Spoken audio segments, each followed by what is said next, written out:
समांतर धारावाही चालकों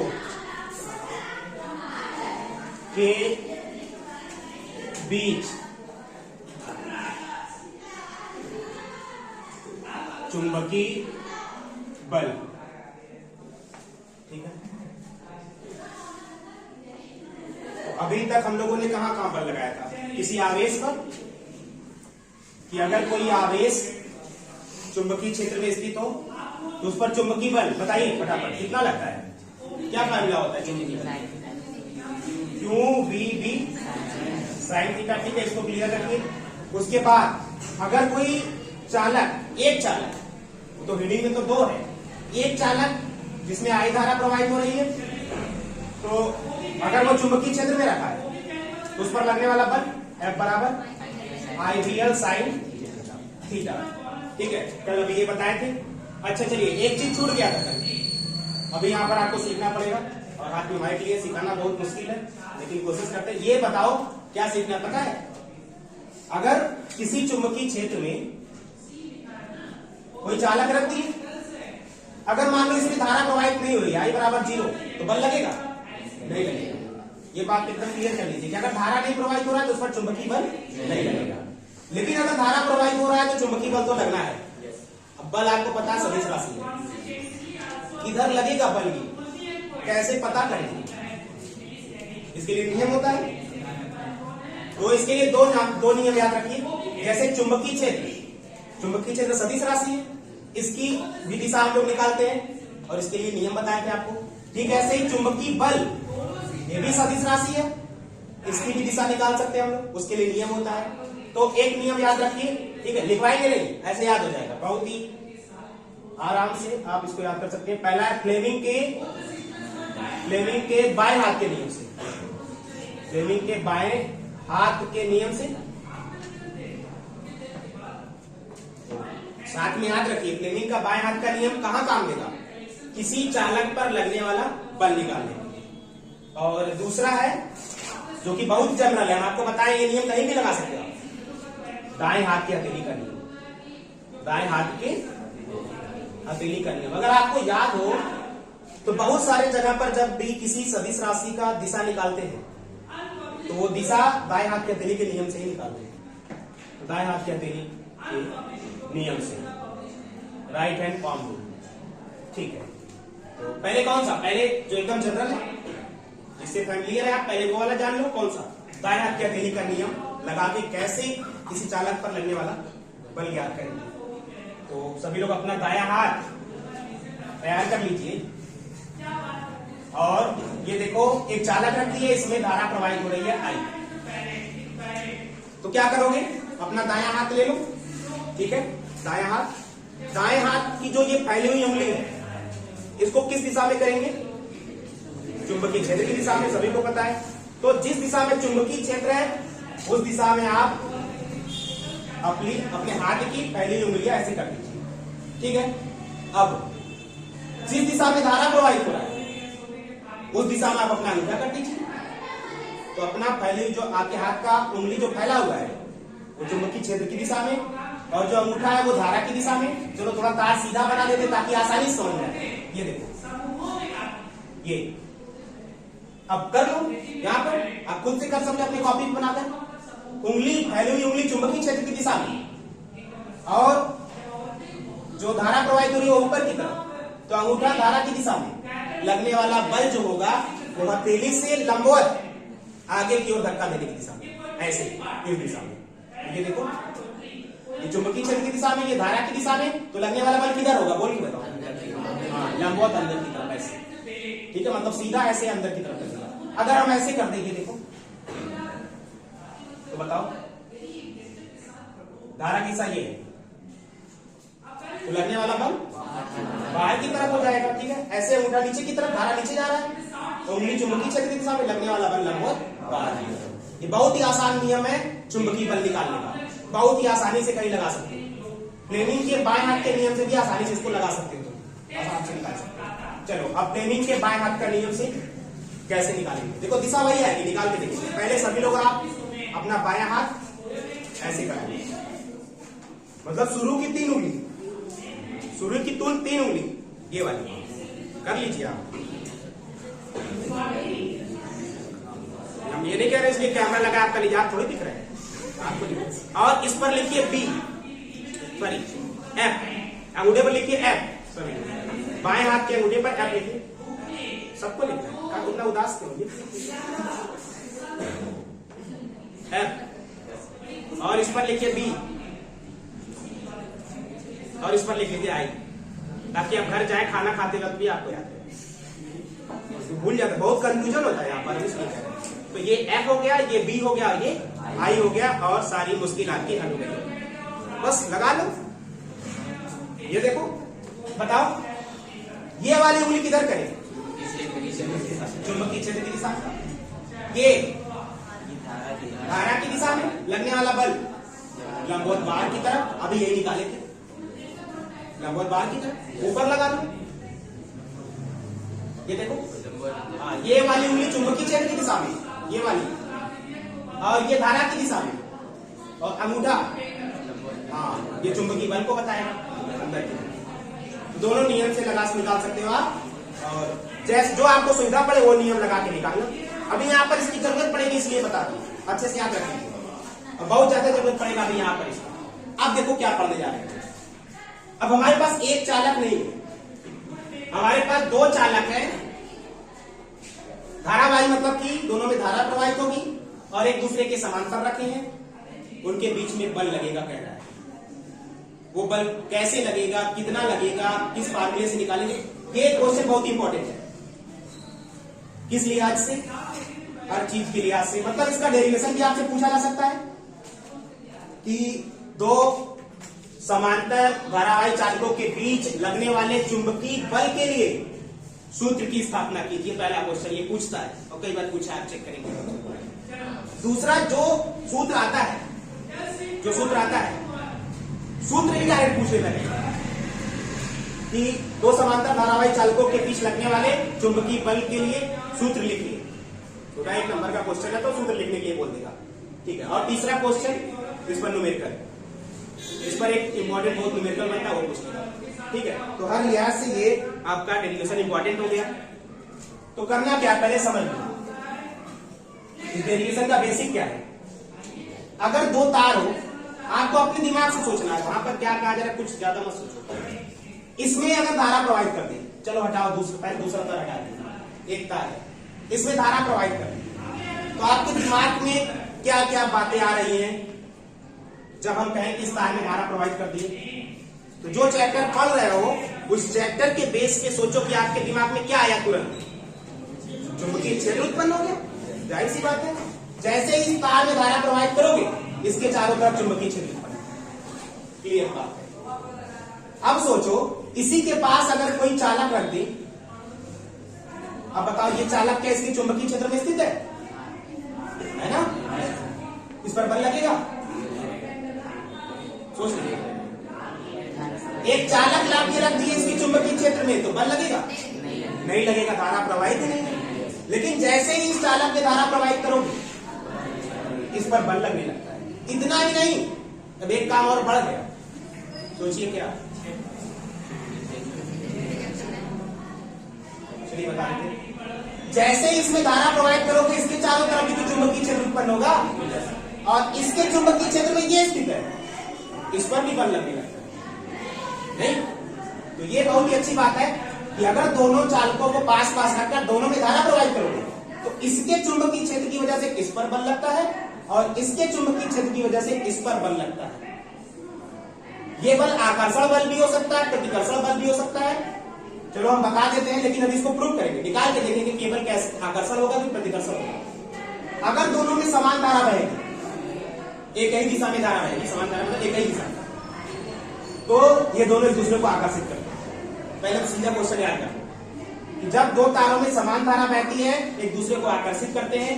क्यों करते हैं, अभी इसकी बात करते हैं, अभी निकाल के देखा। अब समझ गए? अगर एक में धारा उल्टा कर दे, एक दूसरे को प्रतिकर्षित करने लगेंगी। याद कर लीजिए इस बात को, समान धारा है तो आकर्षित, और विपरीत धारा है तो प्रतिकर्षित, ठीक है? तो इस बात को पहले लिख लो पूरा।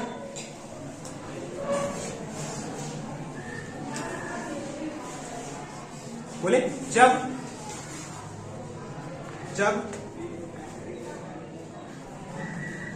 दो चालकों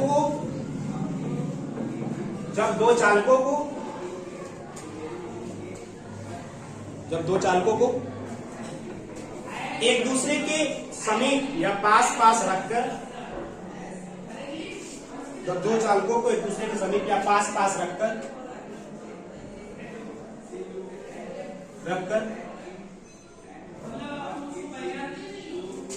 उनमें धारा प्रवाहित करते हैं, तो पास रखकर उनमें धारा प्रवाहित करते हैं,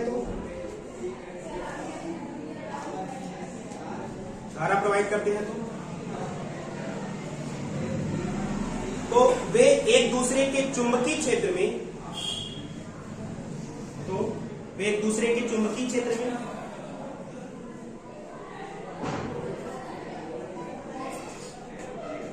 स्थित होने के कारण, एक दूसरे के चुंबकीय क्षेत्र में स्थित होने के कारण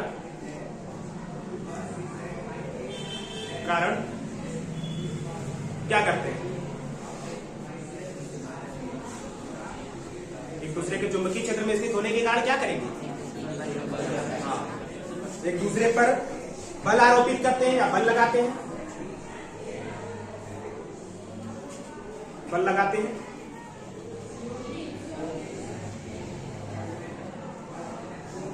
ठीक है, फुल स्टॉप। आगे लिखिए, यही लिखवा दे, फिर लास्ट में नहीं लिखवाएंगे। ठीक है, यदि दोनों तारों में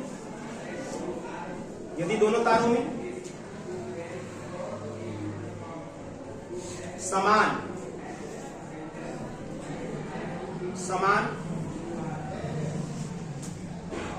देखो, बार बार हम समान बोल दे रहे हैं, एक ही दिशा में धारा प्रवाहित, ये मतलब है। तो समान, कोई गलत नहीं हुआ, समान दिशा में लिख लो, समान ही लिख के छोड़े थे ना, समान दिशा में। यदि दोनों चालकों में समान दिशा में धारा प्रवाहित होती है, समान धारा बोलेंगे तो बराबर हो गया ना उसका मतलब, वो तो परिमाण की बात होगी, दिशा की बात होगी। यदि दोनों चालकों में समान दिशा में धारा प्रवाहित होती है तो बताइए। हाँ, एक दूसरे को आकर्षित करेंगे, तो एक दूसरे को आकर्षित करते हैं।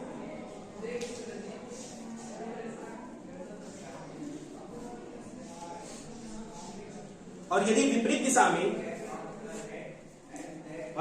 दिशा में धारा प्रवाहित होती है तो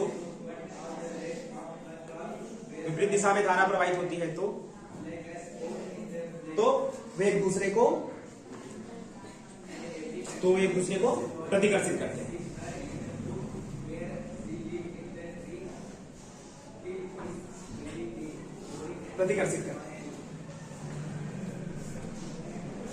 ठीक है, चलिए अब देखते हैं कितना बल लगेगा। और सोचो हम रिकॉर्ड कर लिए वीडियो और आवाज नहीं आएगी। ऐसा हुआ है कई बार, इसलिए इस बात का डर है।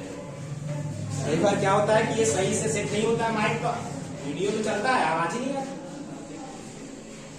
वही बात हो गई, बिना सब्जी के नमक। पेट तो भर जाएगा लेकिन स्वाद नहीं आता।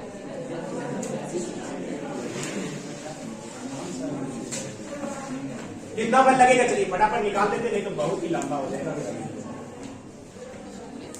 लिखते रहिए साथ में। माना दो तार, आप मानते रहिए।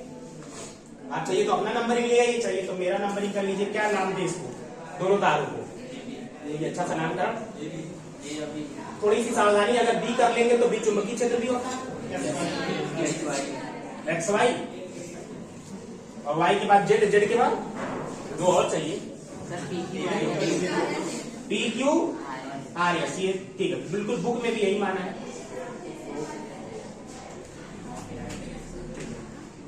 माना दो, क्या लिखे? माना दो तार के समांतर तार बोले थे ना। माना दो समांतर चालक तार, माना दो समांतर तार, वही एक दूसरे से कुछ दूरी मान लेते हैं, आर मान लेते, ठीक है। एक दूसरे से डायरेक्शन आपको बताना है, आपको ये क्या बताना है, सब बताना पड़ता है, ये भी बताना है, मतलब बहुत अच्छे से बताना है, क्योंकि इसमें ऐसा कोई चीज नहीं आएगा जो आप नहीं जानते, तो अब आपको याद हो जाएगा। तो माना दो समांतर चालक तार एक दूसरे से आर दूरी पर स्थित है, जिनमें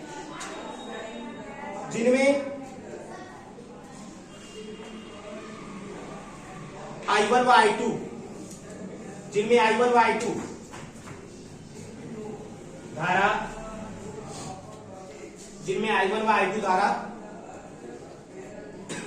अभी दिशा समान ले रहे हैं, ठीक है, विपरीत करेंगे फिर भी वही बात होगी, बता देंगे कैसे होगा। I1 व I2 धारा समान दिशा में प्रवाहित करेंगे, I1 व I2 धारा समान दिशा में प्रवाहित हो रही है,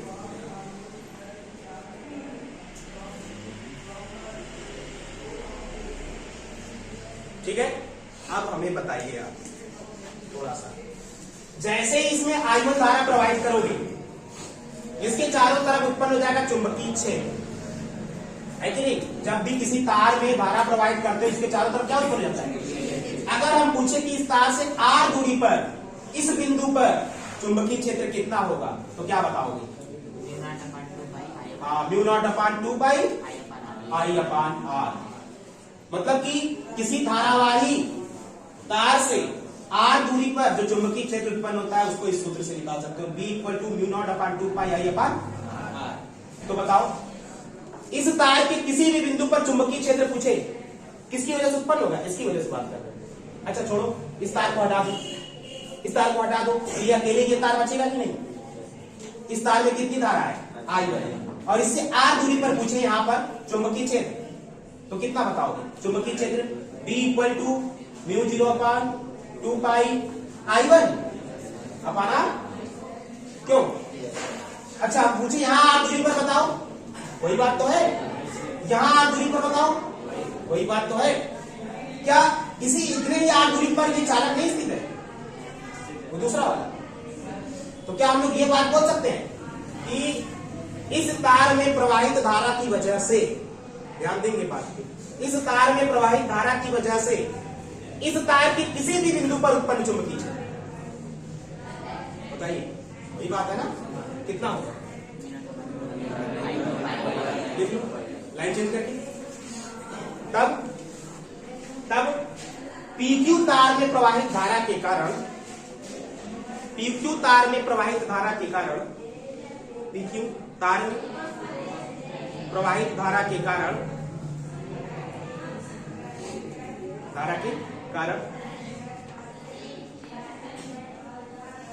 धारा कितना है I1 के कारण तार RS के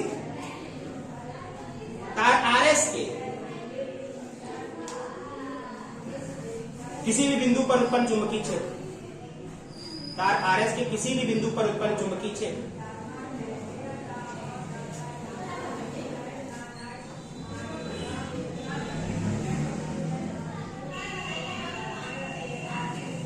के किसी भी बिंदु पर उत्पन्न चुंबकीय क्षेत्र। तो आपसे पूछा जा रहा है, क्या पूछ रहा है, इस तार के कारण यहां पर चुंबकीय क्षेत्र कितना होगा। तो आप कहेंगे कितनी दूरी पर है, R दूरी पर, तो कितना होगा। अच्छा क्या B1 कर रहे हैं, यहां पर पहले तार निकाल रहे हैं, बताइए। अब सोचो, जो बताए थे, बताओ वो तार, दूसरा तार क्या इसके चुंबकीय क्षेत्र में स्थित है कि नहीं, क्या होगा, बल लगेगा। ये तार इसके चुंबकीय क्षेत्र में स्थित है, इस पर बल लगेगा, किसकी वजह से, हाँ, इसके कारण उत्पन्न चुंबकीय क्षेत्र की वजह से उस पर बल लगेगा। तो लिख लो ये बात। तब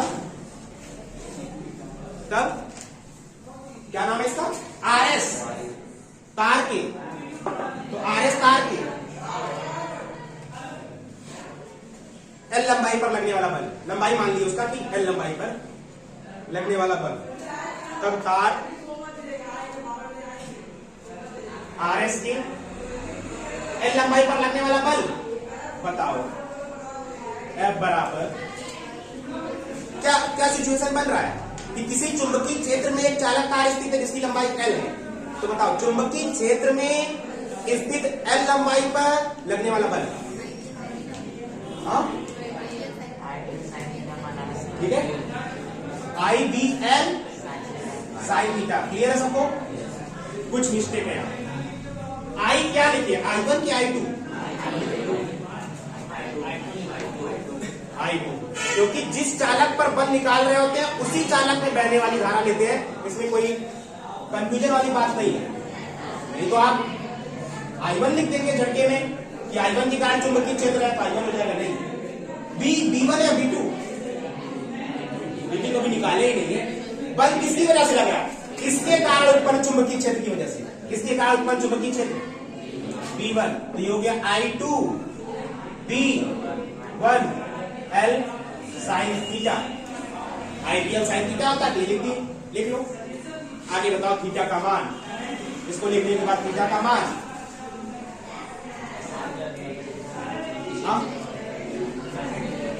90 कैसे पता चला? समांतर रहेगा, 0 होगा ना।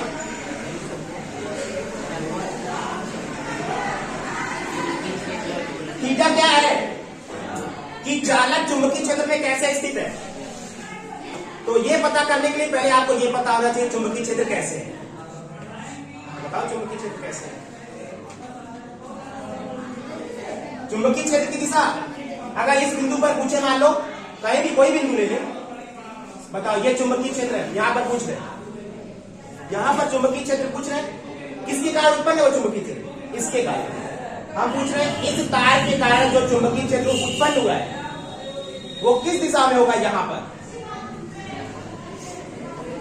हाँ, वो लगा लो, दाएं हाथ क्या तरीका नहीं, सीधे तो बोले धारा इस दिशा में, अब उड़ा धारा की दिशा में। ये उंगली उस तरफ करो जिस बिंदु पर चुंबकीय क्षेत्र ज्ञात करना है। याद है? ये फैली हुई उंगली उस तरफ जिस बिंदु पर चुंबकीय क्षेत्र ज्ञात करना है, तो ये कर दिए। ये धारा की दिशा में लंबवत अंदर की तरफ। तो बता नहीं किसी को। तो यहां पर क्या क्रॉस बनाए कि डॉट बनाए? क्रॉस। जब चुंबकीय क्षेत्र लंबवत अंदर की तरफ होता है तो क्रॉस बनाते हैं। तो यहां पर बना लिए क्रॉस। ये दिखा रहा है चुंबकीय क्षेत्र लंबवत अंदर की तरफ है। तो यहां पर आपको लिखिएगा कि लंबवत, ये जो चुंबकीय क्षेत्र है लंबवत अंदर की ओर। ठीक है, अंदर की ओर मतलब कहां? कागज के तल की लंबवत अंदर की ओर। आप अपनी कॉपी पे लंबवत अंदर की ओर ऐसे सोचिए।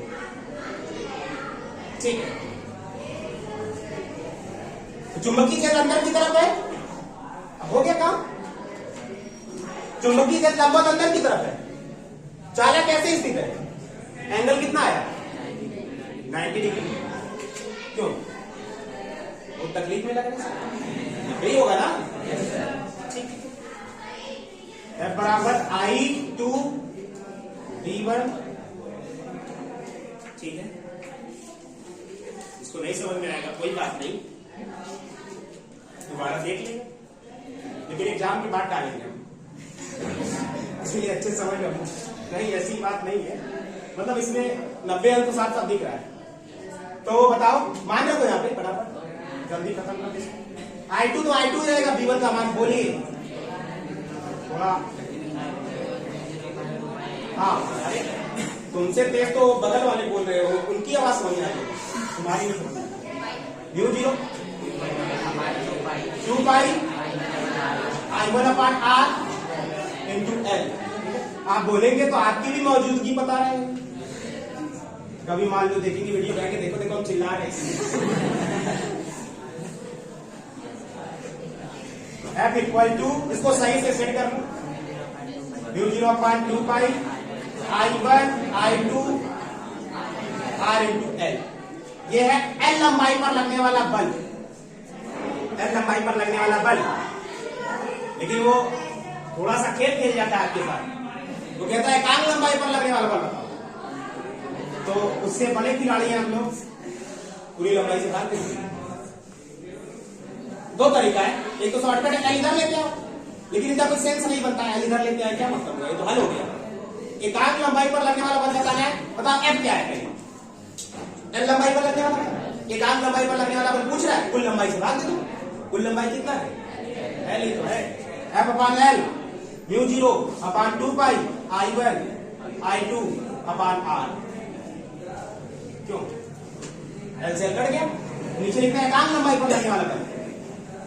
एकांक लंबाई पर लगने वाला बल अतः एकांक लंबाई पर लगने वाला बल।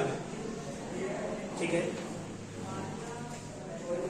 हो गया एक पार्ट ये हो। क्या दूसरा पार्ट डायरेक्ट करते कि करके डायरेक्ट समझ जाए तो वोट दीजिए 2/3 बहुमत से अगर ये बात सरकार बनने के लिए 2/3। अच्छा तुमको लेक्चर का पढ़ा? अरे लेक्चर छोड़ो, समझने की बात है। उसको हम 2 पार्ट में करके डाल। कितना मिनट हो गया? कितना दिख रहा है? 26 मिनट कर लेंगे। 14 मिनट की कर देते हैं ना। मतलब इसी का उल्टा करना है। अच्छा चलो तुमको बता देते हैं। जब उल्टा करोगे ना यही आएगा कारण। अरे धारा I1 ही I2 ही है, लंबाई L ही है, तो बदलेगा क्या? दूरी R ही रहेगा, कुछ नहीं बदलेगा। लेकिन फिर भी हम लोग जबरदस्ती निकालेंगे ताकि समझ में आ जाए। देखो लाइन चेंज करें, उसको बोलिया लीजिए अपना। ये काम का है यही। अगला सब उल्टा करो। अब ये इसी प्रकार शुरू करिए। इसी प्रकार अब जितनी बात सोचे थे वही उस तार के बारे में सोचो। ठीक है, इसी प्रकार तार RS में, इसी प्रकार तार RS में प्रवाहित धारा I2, थोड़ा जल्दी इसको करेंगे क्योंकि अब तो आ ही गया है। इसी प्रकार तार RS में प्रवाहित धारा, तार इधर पास ऑन कर रहा है।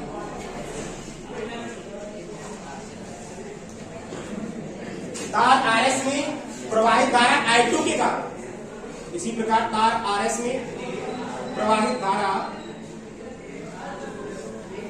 I2 के कारण, बोलिए आगे लाइन बताइए। तार PQ के, तार PQ के किसी भी बिंदु पर उत्पन्न चुंबकीय क्षेत्र, तार PQ के किसी भी बिंदु पर उत्पन्न चुंबकीय क्षेत्र कहीं पर भी निकाले। तार PQ के किसी भी बिंदु पर उत्पन्न चुंबकीय क्षेत्र।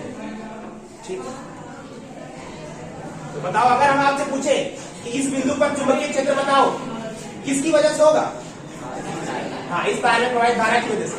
तो बताओ चुंबकीय क्षेत्र V2 म्यू 0 अपॉन 2 पाई I2, हाँ I2 के साथ धारा उत्पन्न अपॉन R। और कुछ दिशा निकाल दिया। दाएं हाथ के बिजली का नियम लगाओ। हाँ, ये उस बिंदु की ओर जिस पर चुंबकीय क्षेत्र ज्ञात करना है, ये धारा की दिशा में लंबवत बाहर की तरफ। देखो वहां पे लंबवत बाहर की। ठीक है,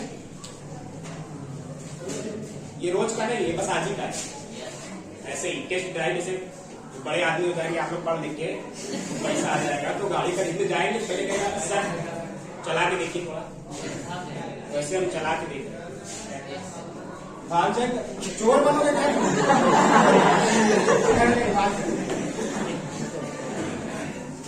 क्या बताया, क्या निकाले इससे। हाँ, अब यहाँ पर ये चुंबकीय क्षेत्र हो गया ना। अब उस चुंबकीय क्षेत्र में ये तार स्थित है तो इस पर बल लगेगा, तो लिख लो। इस चुंबकीय क्षेत्र के कारण, इस चुंबकीय क्षेत्र के कारण, वहां बल की दिशा नहीं लिखी वहां पे, चलो भी लिख लेते हैं। इस चुंबकीय क्षेत्र के कारण तार PQ के L लंबाई पर लगने वाला बल निकाल लो। कारण तार PQ के L लंबाई पर लगने वाला बल, ठीक है। जल्दी जल्दी लिखिए, दूसरे क्लास में जाना। लगने वाला बल बताओ। F फार्मूला लगा लो पहले, IDL sin थीटा होता है। अब लिख लो फटाफट, I1 क्या I2? I1 इस तार में प्रवाहित धारा, जिस पर बल लगना उसी पर धारा। I1 B2 L sin theta, और यहां पर हो गया F I1 B2 का मान बताओ। म्यू 0.2 पाई I2 अपन R sin 90 डिग्री लग दे रहे हैं, बोलो। क्योंकि चुंबकीय क्षेत्र लंबवत अंदर की तरफ है, इसलिए डॉट बनाया हमने, डॉट बनाया। डॉट मतलब चुंबकीय क्षेत्र लंबवत बाहर की तरफ, और क्रॉस मतलब लंबवत अंदर की तरफ। जब चुंबकीय क्षेत्र लंबवत बाहर की तरफ ऐसे, तार ऐसे स्थित है, तो एंगल कितना हो गया? 90 डिग्री। F बराबर mu 0/2 pi I1 I2 upon R sin 90 का मान लो। L कहां गया? अरे L यहीं पर है। L तो एकांक लंबाई पर लगने वाला बल देखो, मिलाओ क्या सेम नहीं आया? एकांक लंबाई पर लगने वाला बल, तब एकांक लंबाई पर लगने वाला बल, ठीक है। हम तो दोनों करवा दिए, आपको अगर कभी करना हो, अगर वो जल्दबाजी में हो तो डायरेक्ट लिख देना। F upon L equal to mu 0/2 pi I1 I2 upon R। एकांक लंबाई पर लगने वाला बल कैसे निकाले? पूरी लंबाई से भाग दे, है ना। तो हो गया जी। दिशा लिखो, दोनों जगह दिशा लिखो। पहले यहां दिशा लिख लो, यहां बता दो इस बल की दिशा, यहां लिखना, यहां इस वाले इस बल की दिशा। ये जो बल लग रहा है, ये बल किस तार पर लग रहा है? PQ पर ना। किस दिशा में लग रहा है? कौन सा नियम लगा है? फ्लेमिंग के बाएं हाथ का नियम लगाएंगे, दाएं हाथ के दिल्ली का नियम लगा लो, फ्लेमिंग वाला घर लगाना, यहां पर जल्दी लग जाएगा। ये चुंबकीय क्षेत्र दिशा में, ये पहली उंगली चुंबकीय क्षेत्र बाहर की तरफ, बाहर की तरफ, ये अंगूठा धारा की दिशा में लगने वाला बल हथेली से लंबवत धक्का देने की दिशा में आगे की ओर। अरे अंदर बाहर क्यों बोल रहे हो? इधर आएगा, इस तार की तरफ। ये कई दिशा याद किए हो, बस एक तो अंदर एक तो बाहर। इधर इधर की तो होगा, तो इधर लगेगा। कौन सा साइड है पता नहीं, दाया साइड, जेड अक्ष बना वही अच्छा, ऐसे इस तार की तरफ, ठीक है। हाँ, अब यहां पर आप लिख सकते हो चित्रानुसार अंदर की ओर। चित्रानुसार, चित्र में जैसे अंदर है वैसे, नहीं तो अंदर तो बोर्ड के अंदर हो जाएगा ना। चित्रानुसार अंदर की ओर, वहां पर जाके लिखो, निकाल नहीं रहे हैं, समझ गया किधर लगेगा। चित्रानुसार बाहर की तरफ, वहां पर जो यही फार्मूला आया था ना, वहां पर वो बल चित्रानुसार बाहर की तरफ किधर आएगा? चित्र में बना दो। दायां हाथ ले लो, चुंबकीय क्षेत्र अंदर की तरफ है, अंदर की तरफ कर लो। ये धारा की दिशा में कर लो, अंगूठा ऊपर की दिशा में लगने वाला बल इधर की तरफ। ये क्या हो रहा है? एक दूसरे को आकर्षित कर रही है। इसके चुंबकीय क्षेत्र की वजह से ये इसको खींच रहा है, और इसके चुंबकीय क्षेत्र की वजह से इस पे खिंचाव उत्पन्न हो रहा है, तो एक दूसरे को आकर्षित कर रही है ना। वहां लिखवा दिए इसलिए पहले, धारा की दिशा देखो समान है। क्लियर है सबको? फिर से लिखवाएं। जब समान धारा प्रवाहित होगी तो आकर्षित करेंगे। विपरीत धारा करके चेक कर लो, विपरीत धारा करके धारा इसे बदल देगी। अब खुद से चेक कर लो, चेक करके निकल बताना, ठीक है। तो ये हो गया लगने वाला बल। अब हेडिंग के आगे अगर जगह हो तो एक बार लिखना सच दैट, मतलब इस हेडिंग का मतलब है, मतलब इस हेडिंग से और कुछ भी मिल सकता है क्या?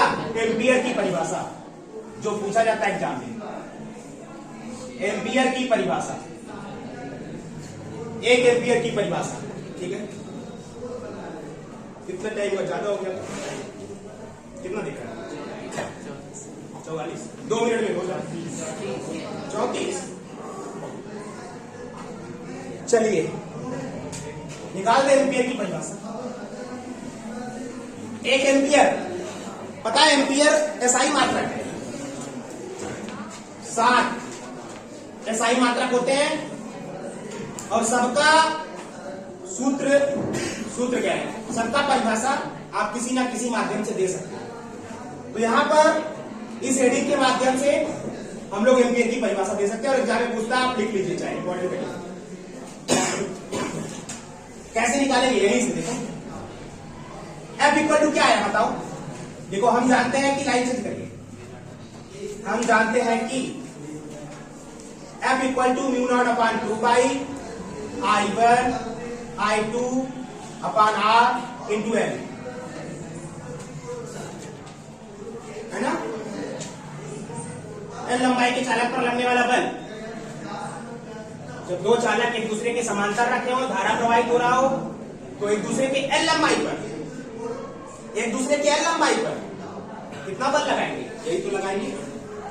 चलो अब कुछ कंडीशन लो यार, हम कह रहे हैं I1 बराबर I2 बराबर 1 एम्पियर, दोनों तारों में कितनी धारा प्रवाहित हो रही है, 1 एम्पियर, क्लियर है। और कुछ कंडीशन, L बराबर 1 मीटर, L बराबर 1 मीटर, हल करो रख के,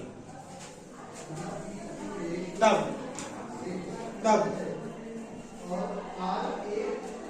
रख के हल करिए, तब F इक्वल टू म्यू 0 अपान 2 पाई, ठीक है। मैथ की क्लास नहीं चलना, बायो का भी नहीं चलना, इसलिए पढ़ा दें।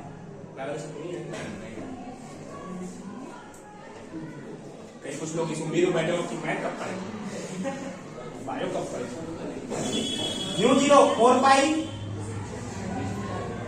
म्यू 0 का मान बताइए, 10 की पावर माइनस 2 पाई, और I1 I2 1 गुणे 1, L का मान 1 और R का मान भी 1 मीटर,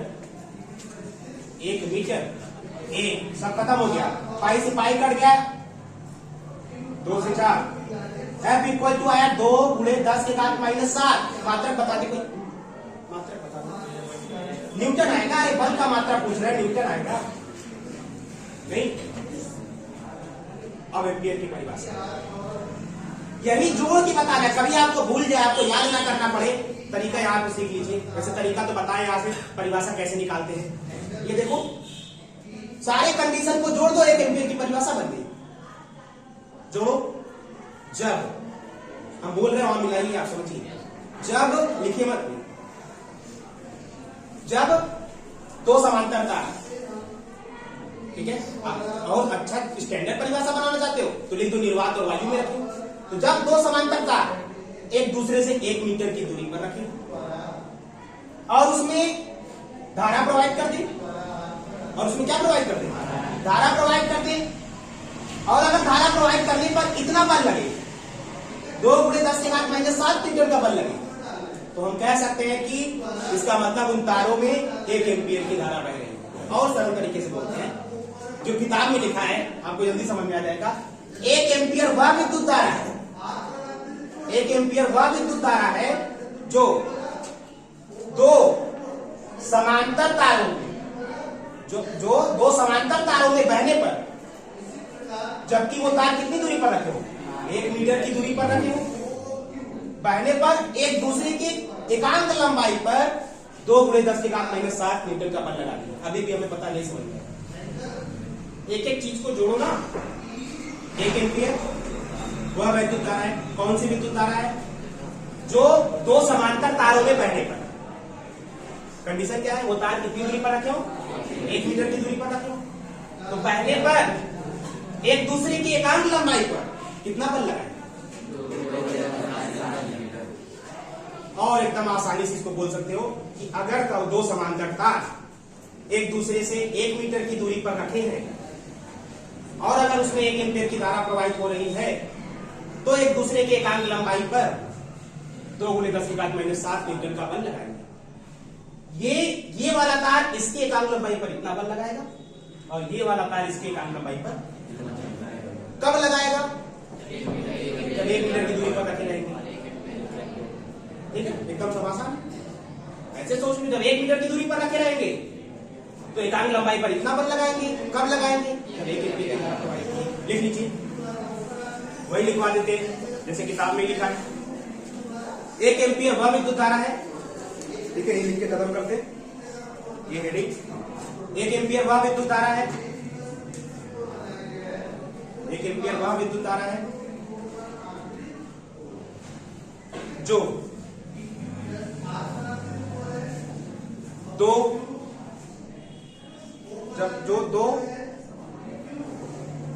समांतर तारों में, जो दो समांतर तारों में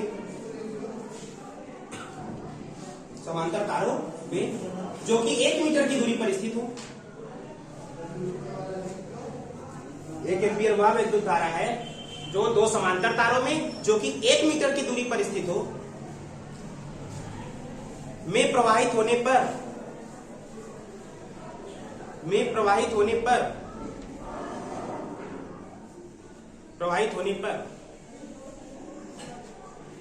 एक दूसरे की बताइए, एक दूसरे की एकांक लंबाई पर, कितनी लंबाई पर बल लेना है, यहां लिखा गया है बराबर 1 मीटर। एक दूसरे की एकांक लंबाई पर कितना?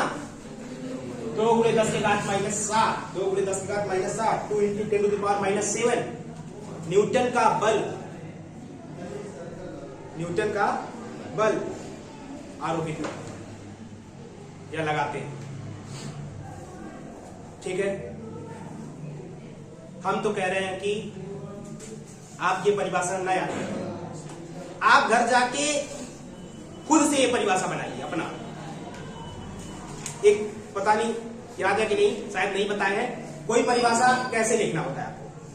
जितने कंडीशन होते हैं, सारे कंडीशन अगर आपके उस परिभाषा में आ रहे हैं तो जरूरी नहीं है कि वो परिभाषा जैसे बुक में लिखा है वैसे लिखो, जैसे हम लिखवाए वैसे लिखो। अब बताओ, जो परिभाषा लिखोगे उसमें कितने कंडीशन पार होने चाहिए? 1 एम्पीयर की धारा प्रवाहित होनी चाहिए दोनों तारों में, 1 मीटर की दूरी पर स्थित होनी चाहिए और एकांक लंबाई पर इतना बल लगना चाहिए। इतनी बात आ जाए तो आप किसी भी शब्दों में अपना बात कहो, परिभाषा आपका सही। ठीक है।